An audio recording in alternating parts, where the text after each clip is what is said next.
To hear him tell it, the French have become strangers in their own land. Far-right pundit Eric Zemmour officially launching his bid for president with a 10-minute video clip on YouTube that looks like a crash course on replacement theory. Immigrants supposedly taking over violently, all to the dramatic sound of Beethoven's 7th Symphony. We'll ask our panel about this unorthodox campaign launch and a far-right pundit whose fortune seemed linked to billionaire businessman Vincent Bolloré, who made him a star of his opinion-driven French answer to Fox News. Just as Fox and reality TV show The Apprentice helped Donald Trump along the way, could Zemmour really make the jump from pundit to president? Judging by the polls, he's still got a lot of convincing to do. Granted, there is a lot of time left between now and April. Will France's roaring economic rebound continue if new COVID variants get in the way?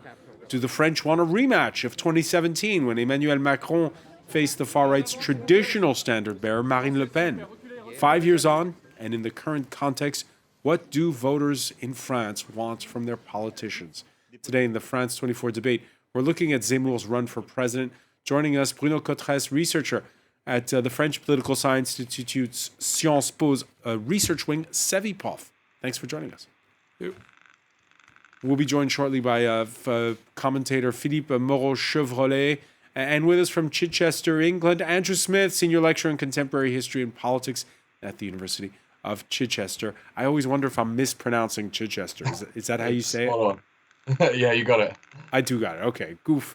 Nice to see you again, Andrew. The France 24 debate on Facebook and Twitter, hashtag F24debate. Yeah, after the launch, perhaps the lawsuits, movie makers, news organizations, including France 24, by the way, calling out the candidate for using their images without consent in that YouTube video. Let's look back first at that unorthodox, again, campaign kickoff. Karis Garland has that story. His intention to run for president had been apparent for weeks, but that didn't stop Eric Zemmour from seeking to create suspense, counting down to his announcement. Il n'est plus temps de réformer la France, mais de la sauver. C'est pourquoi j'ai décidé de me présenter à l'élection présidentielle. Seated in front of a microphone and a printed speech, Zemmour took inspiration from Charles de Gaulle's 1940 call to join the resistance. Only the 9-minute video was peppered with anti-migrant rhetoric and warnings the France of Joan of Arc and Louis XIV was disappearing. The country's extreme right has traditionally been represented by Marine Le Pen's National Rally. The party said Zemmour's announcement was a non-event. Il y avait zéro suspense, comme il y a zéro programme, comme il y a zéro maîtrise de soi, comme il y a zéro équipe. The 63-year-old's formal entry to the presidential race came as no surprise to the French. Il a bien pris la température et quand le bain était bon, il a décidé de sauter dedans. C'est pas en accord avec mes opinions, mais c'est un candidat comme un autre, voilà. A former TV commentator, Zemmour has twice been convicted for hate speech and warns in his best-selling books about what he calls the colonization of France by Muslims. After a rapid rise in opinion polls over the past few weeks, Zemmour's popularity appears to have fizzled recently. This weekend, he was booed across Marseille and then gave the middle finger to a passer-by after she did the same.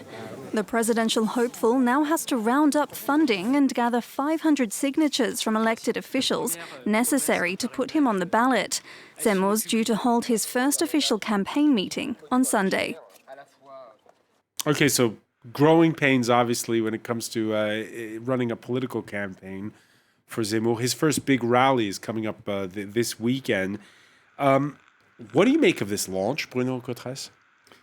Because actually it was for Eric Zemmour, he chose particularly the day to announce that he was candidate, particularly the day where there was a big debate of Les Républicains, and also Les Républicains are about to choose their candidate for the election. And so Eric Zemmour wanted obviously to compete with that. And he chose particularly that day also because it was starting to have some question, but is he going to run finally? Does he have the motivation to go to the end? And so it was very important. It was very important for Eric Zemmour to show up and finally to explain to the French why he wants to be candidate We do not have exactly the answer. We have a very general response to that big question. We know a little bit about what he would like to do if he would be elected French president, but we know that what he wants to do, he wants to save France. Wants to save France. Don't we all? 2.2 million people, when I last checked, had watched the full-length YouTube video. 7 million watched him on the main 8 o'clock news show on TF1. Yes, there is clearly an interest for that new candidate. People wants to know exactly who is Eric Zemmour. He was not, frankly speaking, was not well known in France. He was well known by people watching the news, people following politics, obviously, but many voters did not know who is Eric Zemmour. And so there is a big interest. People wants to know who are the candidates, and we know that we have this presidential election, which is going to have personalization. People wants to know the new persons and the new candidate. Okay, so this is the number one question that friends outside of France ask me. You already have Marine Le Pen. Why do we need this guy? Eric Zemmour, main motivation is to explain that Marine Le Pen, she's not capable to win the election. She will never beat Emmanuel Macron. And in the beginning, Eric Zemmour explained to that part of the French electorate, the very right conservative part of the French electorate, that Marine Le Pen went to the limits, that she can't go ahead of that. And so that was the main motivation. And Eric Zemmour belongs to a group of people inside the right that want to get what they call the unity of the right. The unity of the right for them is to unify the far right, with part of that conservative right. So that's the main motivation. But we know that Eric Zemmour has a constant perspective on France, which is that France is no longer what it used to be. France is declining. French identity, we lost it, and he wants to get back to the old times where we knew what was to be French exactly, and the France that we have lost, according to Eric Zemmour, because of immigration. Because of immigration. Andrew Smith, what did you make of those 10 minutes and 21 seconds in that video? Well, you mentioned the viewing figures, and I think, of course, it was well watched, but I think important to note that horror films do pretty well at the box office. And I think this was, a real horror show. Of course, we know, as you mentioned, he had pilfered all of the many of the images that were used throughout. I think he pilfered a lot of the ideas as well, both from himself, from his work, the French Suicide, his book, that kind of miserablest reading of France. But it's the kind of stuff that somebody like Houellebecq has been doing, Michel Houellebecq has been doing in a kind of satirical zone. It's, of course, peddling these ideas about Renaud Camus and this replacement idea. I think in many ways he is a kind of cipher for the very worst of what France could be. But here's the interesting bit. Like in that video, he calls out by name lots of figures from French history, including figures you wouldn't associate with that kind of thinking, like Victor Hugo, like Blaise Pascal. I'm just giving those two as an example. Figures of enlightenment. Yeah, absolutely. I mean, he rattles through a kind of greatest hits of France, including, people that would have absolutely abhorred his execrable politics and his, awful and pessimistic view about the Republic. And I think he is a man of the past. His whole message was about the past. And, we've heard him before commenting on things like the Dreyfus affair. I think he is a man of, the kind of political surroundings of somebody like Maurras or Barrès. He's a man of that past period. I don't see it as being a viable vision, a meaningful vision. Of course, we talked there about the idea of where he positions himself in the right. And you mentioned the idea of the unity of the right. Of course, he has around him people. You mentioned, of course, the very wealthy backer in CNews, and of course, there's other people like Philippe de Villiers. There's, of course, he's very friendly with Robert Ménard. And we know, of course, that there's kind of friendships with people like Marion Maréchal Le Pen. And of course, the other kind of big idea is that he's there almost as a stalking horse to essentially discredit and divide support for Marine Le Pen in order to back those future right candidates in 2027 and beyond. I mean, there's all kinds of things, because people look at this and say, who is this dreadful, dreadful man and his dreadful, dreadful politics. Yeah, so, all right, is he a Manchurian candidate? We'll put that to the panel in a moment. We're joined now by Philippe Moreau-Chevrolet, and it's a pleasure to have you, Philippe. First, let's a little bit of semiotics as the political consultant on the panel here. The idea of setting himself up with a microphone, clearly it's supposed to look a little bit like your General de Gaulle from London speaking to the Free French. What do you make of that? His main coin phrase was to say that we need to save France, and we don't need to reform it anymore. We need it to be saved, and that sums it up. He looked very much like Charles de Gaulle. Of course, it's staged in order for him to look like Charles de Gaulle on the eve of the World War II, and he's in a fight, a war, you could say, and it's against a lot of images that you can see in a very quick succession. It's a populist video, which is very efficient and very clear with a strong message, and it's really like Trump, a video by Donald Trump. It's the same logic, the same images, shocking images of violence, of fires, of police being attacked, of hospitals being under siege. That's really the succession of shocking images. And Philippe, there's also the fact that it's on YouTube, and YouTube has been a place where a lot of conspiracy theorists have met, and it seems to be a great place for people who want to rail against the system and who say that the elites don't know what they're talking about.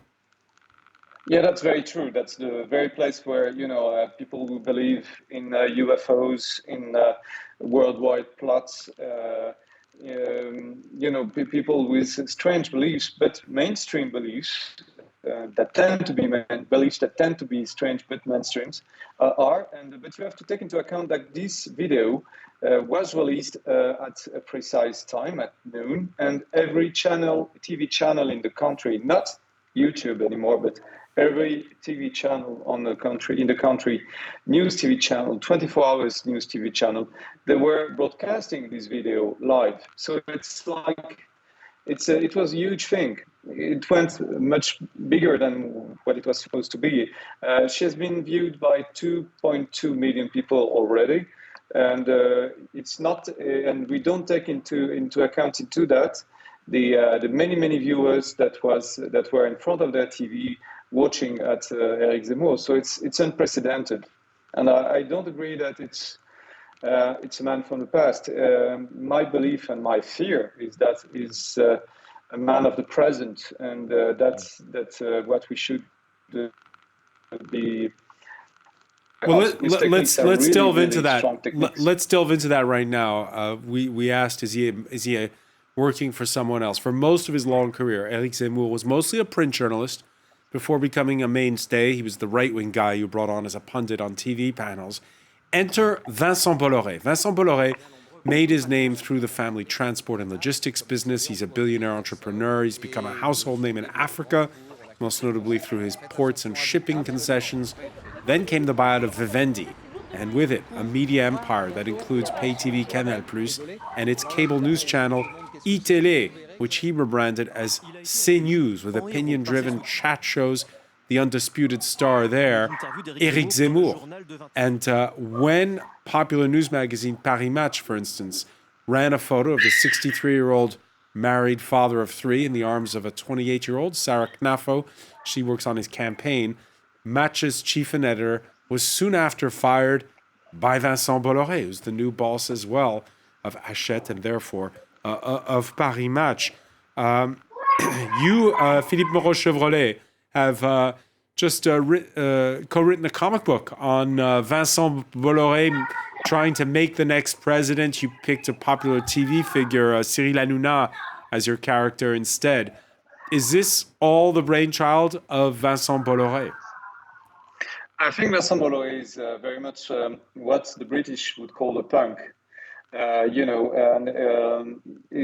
doesn't believe in anything really, apart from he has very conservative views, but he's more of an anarchist, but an anarchist on the right side. And what he seems to be willing to do is to destroy the actual situation of power of the elite. He's very much against Parisian elites. He's been said to be resentful against Emmanuel Macron and especially against his wife, Brigitte Macron. But hang on. That can't be to blow up the system. That can't be good for business. This is the same Vincent Bolloré that invited Nicolas Sarkozy on his yacht when he was elected. Yes, but you have to understand that he doesn't care, really. First of all, many of his assets are abroad, not in France. And secondly, it's like he has a revenge to take against. It's like a Count of Monte Cristo. He has something a revenge to take against the Parisian elites. That's very strong in him. You can feel almost physically that he dislikes he dislikes Paris. He dislikes the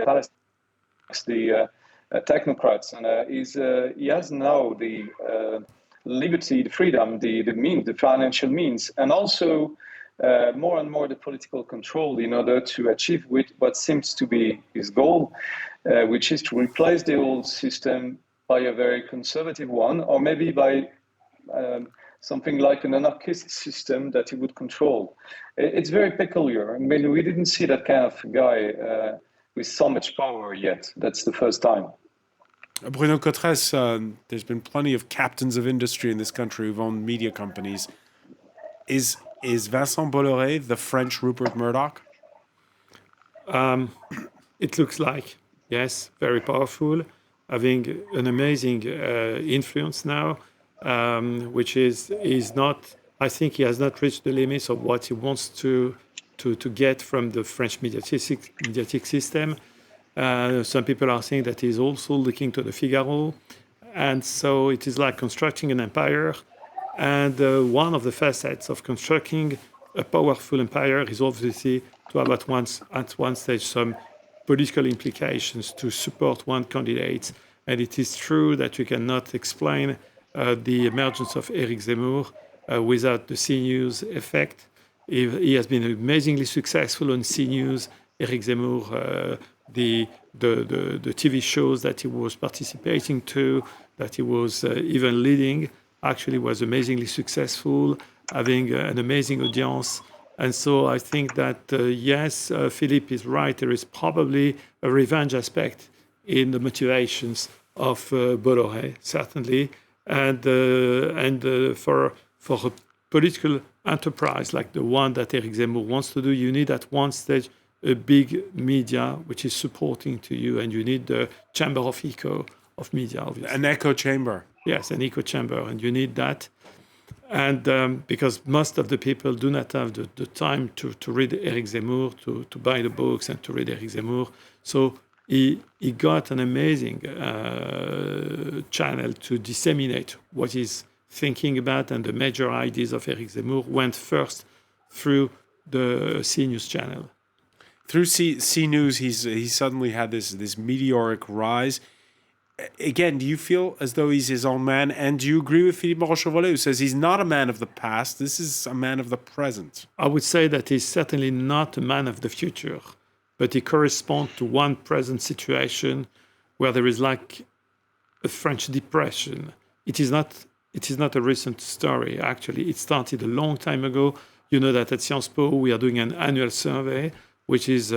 comes out in February. Yes, it is on political trust, attitude to democracy of the French, and we can clearly see since about 10 years the growing dissatisfaction of the French towards the political system, the way that they are looking to the politicians, selfish, not empathetic, not caring about ordinary citizens. I'm not sure that Eric Zemmour would, if he would be elected, that he would be perceived as someone who is caring the ordinary life of the ordinary citizens. But we can see that phenomenon which is growing and growing. It is not actually so surprising when you are looking to the data that we accumulate. It was not so surprising to have something like Eric Zemmour. It could have been someone else. And actually, but you did have someone else. You had Marine Le Pen. Yes, but we have Marine Le Pen. But Marine Le Pen, now she's no longer a new candidate. and she was obliged to go inside the system. She's going to run for the election for the third time. She's a leader of a party. So more or less, she's still against the system, but she's inside the system also. And the way that Eric Zemmour wants to make the difference is to explain that I am alone. I am not a specialist and a professional of politics. I have not a political party. And so he can be the incarnation of the one who is going to save, because he's from the outside of the system, which is typically a populist rhetoric. All right. This something really important in what he said in that video, and those were his final words. In the United States, presidents and politicians always conclude a speech with the phrase, "God bless America." Zemmour's candidacy announcement included a new wrinkle on France's closing line. Listen carefully. Il n'est plus temps de réformer la France. It is not time to reform France, but to save it, which is why I have decided to run for president. Join me, stand up. We, the French, have always triumphed over everything. Long live the Republic, and long live France. Vive la France.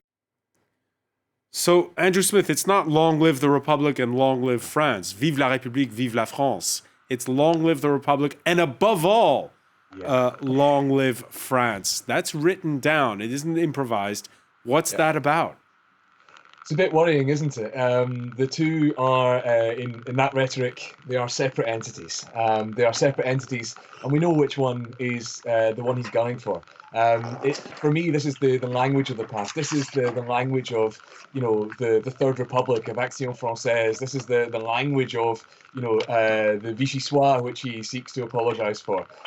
This is, I think, about understanding where those difficulties arise. And of course, you mentioned, is he going to be the empathetic candidate people are looking for? Of course not. He's the candidate of the middle finger to France, in terms of the ordinary candidate and all the rest of it. We see this in the UK, the employment of what people call career psychopaths, like Dominic Cummings in politics. And we saw where that leads to, usually incriminations, especially internal ones, when power is not as kind of forthcoming as it looks to be. I think this is something within that rhetoric that is very, very politically worrying. I don't think he is a man, there's no mention of really meaningful economics. There's no mention of any meaningful policies, except for the fact that he doesn't like people from elsewhere. And we know very well that. So I would... But again, I hark back to it. Long live the Republic, and above all, long live France. France was a state before it was a nation, which is not the case in, say, neighboring Germany or Italy, where they were nations long before they were a unified state. Putting basically the nation above the state, that's not something you hear usually. No, absolutely not. I mean, this is where it comes back to. And it's why it ties into all of those ideas of an imagined past. It's why when you start to talk about the France of Joan of Arc, it conjures up something very different from the France of Victor Hugo. It's why, that kind of idealized vision of the past allows you to stretch back, cherry pick, and do all these things. We see people do it constantly on the right. His friend Robert Ménard is an old hand at it down in Béziers. This idea of a long past. Ménard talks about going right back to the Cathars and about that idea of like what it means to be part of this sort of Biterrois kind of background. Of course, Zemmour does the same thing, reaches right back and finds this vibrant story for today about Joan of Arc. Of course, that's not a France that we recognise. That's not the Republic.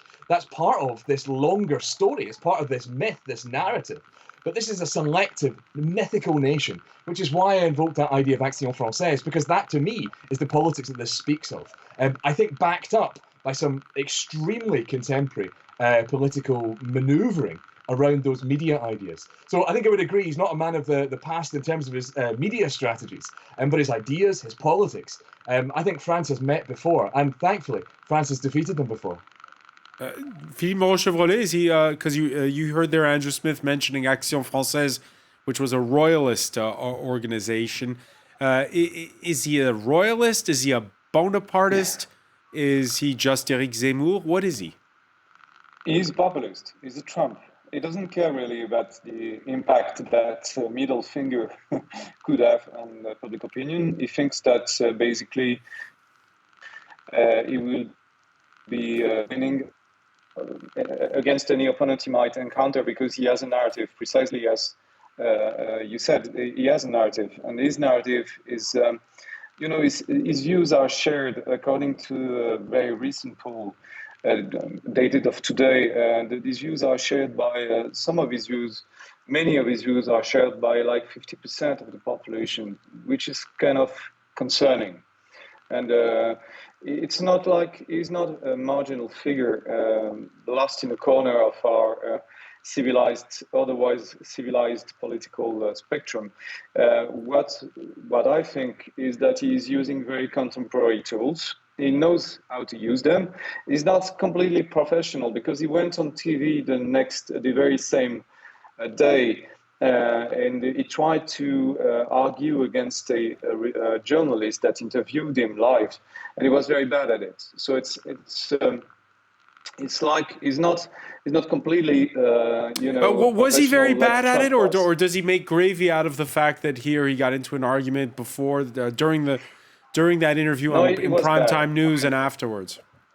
Frankly, he was lame because he didn't manage to overtake the argument. He didn't manage to seize power as you should do, and as most candidates for the presidency know perfectly well how to do. I mean, you have a journalist that try to interview you, and you will in a way dominate him and impose what you have to say to him. He was not able to do that. He was pleading with the journalist to be treated like a candidate and not like a columnist that he was before. He was defeated, really, and he was resentful against the journalist. He insulted the journalist in the end. So he didn't win that. But I think my view is that it's precisely because he's a populist candidate. The populists don't win the usual way. They don't win by playing the media the usual way. Zelensky in Ukraine was elected very much without giving any interview. He was elected because the president. So the less he's going to learn from it, perhaps, is going outside of the traditional He should stay outside. He should stay outside of these traditional interviews and do his own thing. I personally think that it's good that he's not a complete professional populist, but that's his main problem for the moment, I guess. He wants to be, it was almost like he wanted the journalist to tell him that it was okay. He had passed the exam and he was an official candidate, and he could be interviewed like Macron would be interviewed. It's not possible. He's a populist. He's a radical. His views are really, violent.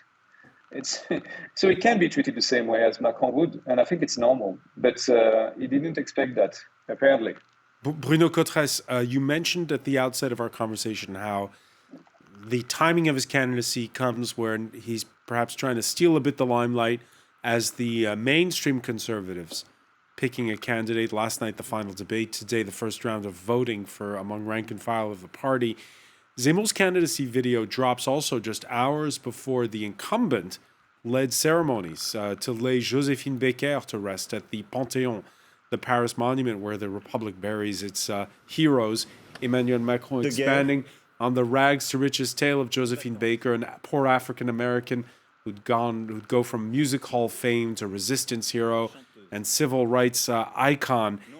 It was interesting because we're talking about Zemmour as being Trumpian.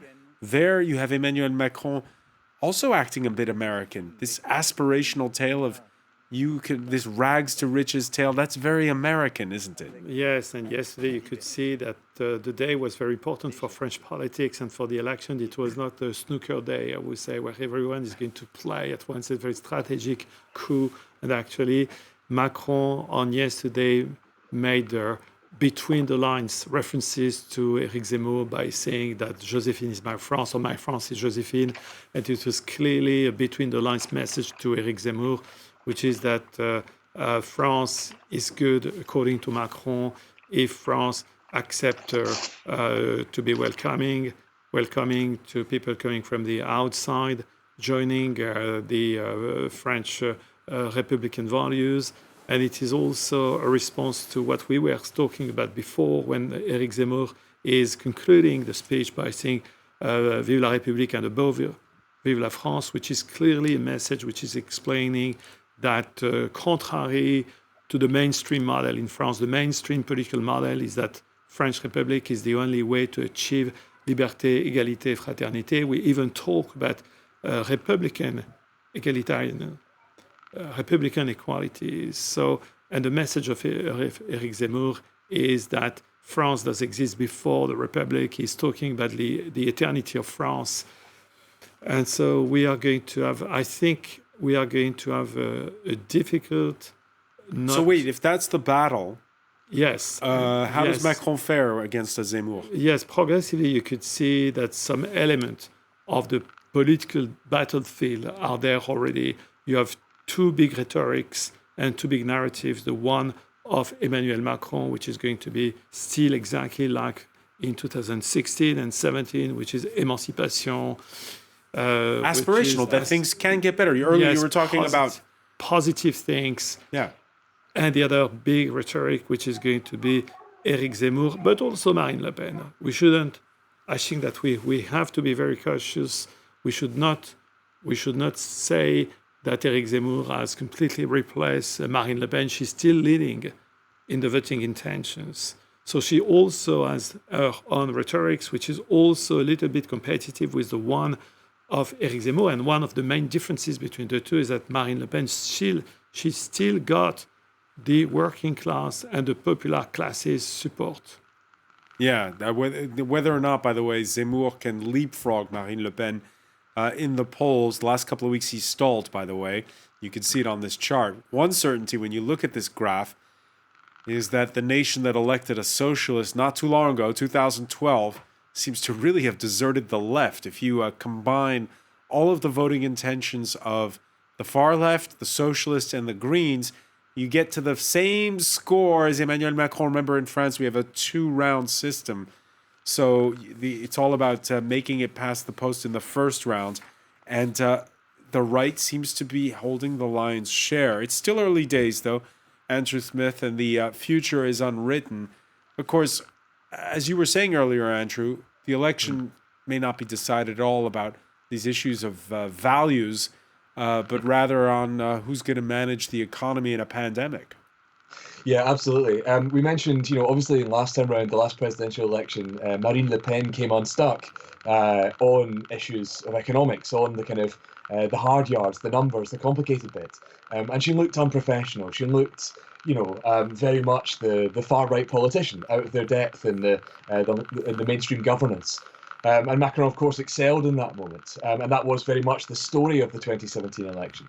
I think we've got to be wary of a kind of trap here as well. You mentioned this kind of demise of, that kind of big vote for the left in France at the moment. But one of the worries about this, about Zemmour as well, is that it drags the political window a certain way, so that suddenly, Marine Le Pen looks like this sort of centrist candidate or some nonsense like that. I mean, she's still there. Zemmour said he couldn't tell the difference between Macron and Marine Le Pen, but I hope the rest of us can. She is, I think, still, of course, somebody that appeals in a different way, and we've seen different elements of gaucho Le Penism, as you said, an appeal to working class people. It's been something that was the narrative around the rise of the Rassemblement National, the Front National. But also, Zemmour doesn't really appeal to those same people. He is the kind of a man of the petty bourgeoisie, a man of the sort of the edgelord, as it were. This kind of idea of a middle finger to France, and that's all that matters. I think absolutely this election ultimately, I think, will be decided on issues that matter in terms of governance. I think it's going to be big in terms of Emmanuel Macron taking on the presidency on behalf of France of the EU Council.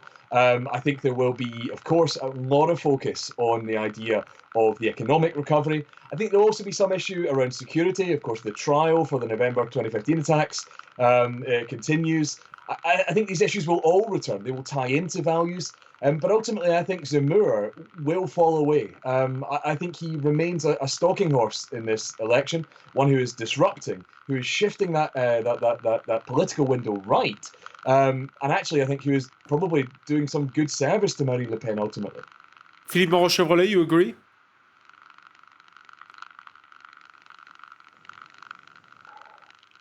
Philippe, can you hear us? Yes, I hear you. Sorry, I was on mute, not to. disturb the sound.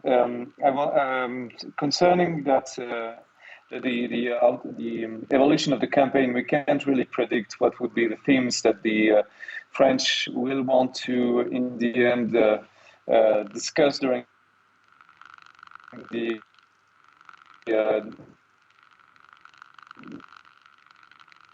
last.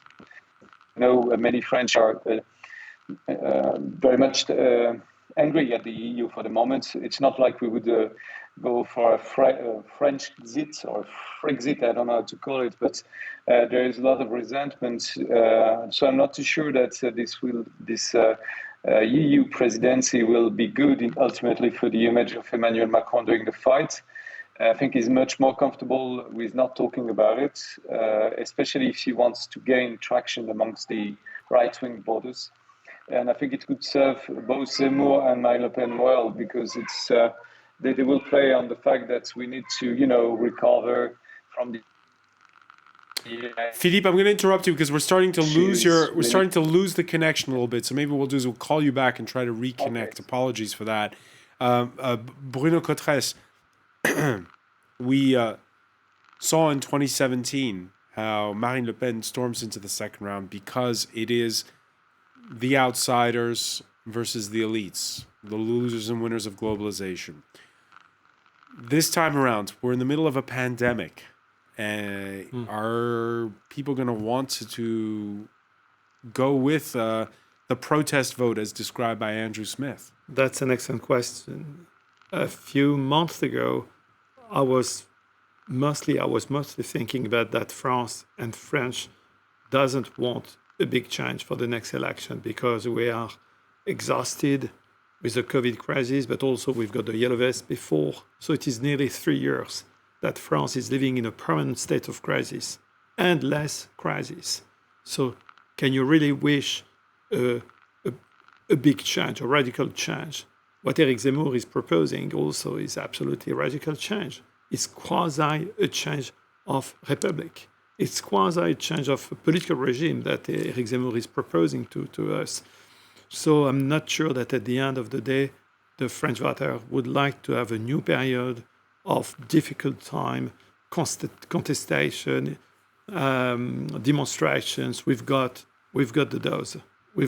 Have you got any early sampling from that Sevipov survey that you're doing? Yes. The aspiration to have someone who is going to at the same time who is going to explain why France is it is in such a state.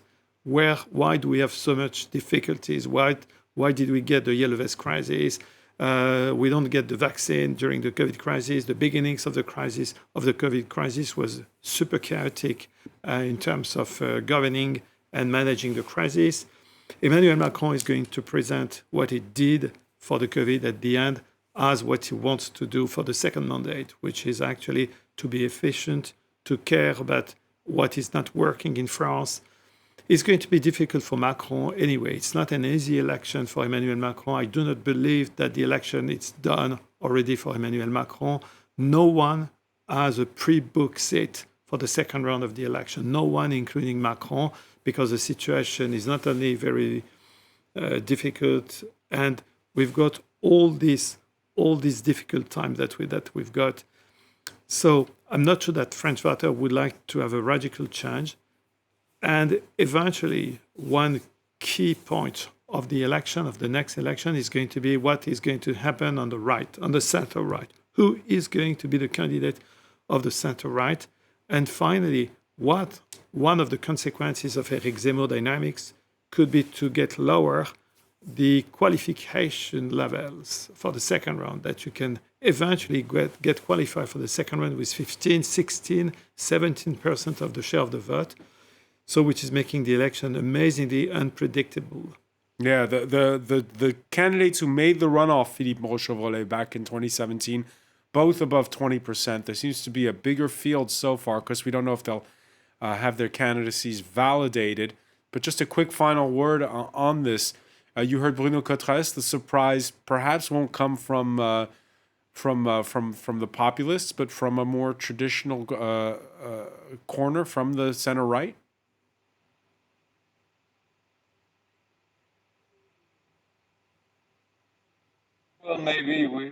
don't know. We don't know. It steered some. I think some. It steers some things in the public debate. It did impose a vision that is very negative on the state of France. It was already negative before Zemmour started speaking about it, but it's very much emphasized that. And we maybe set the right candidate, more moderate, that could represent a middle one between Macron style and Zemmour or Marine Le Pen style. Maybe it could be the choice that we make in the end, because as Bruno Cotres said, we don't want to go into another crisis. And if we do go into another crisis deliberately by voting for Zemmour, Marine Le Pen, it will mean that really the country is at its wit's end, that we are in a national depression, and that the negativity that we have is winning over. That's very well may happen. That's why I'm not as optimistic as the other speakers maybe, but because we can feel that, even if unemployment right now is low and the economy is recovering. Yeah.